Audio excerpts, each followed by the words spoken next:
My dear కిబో family members, నేను మీకు నైట్కి ఒక శుభవార్త చెప్పదలుచుకున్నాను.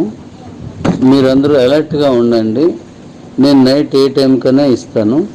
ఆ వార్త మీకు చాలా సంతోషం. మీరు ఎదురు చూస్తున్నది ఇదే, ఇప్పటి నుంచి ఎదురు చూస్తున్నది. కొంచెం మీరు అలర్ట్గా ఉండండి. నేను యాక్షన్ ఇచ్చిన వెంటనే మీరు దాన్ని ఎలా మీరు వాడుకోవాలో నేను చెప్తాను. దాన్ని వెంటనే మీరు స్వీకరించండి. Thank you. మీకు చాలా హ్యాపీ, మంచి న్యూస్ ఇస్తున్నాను.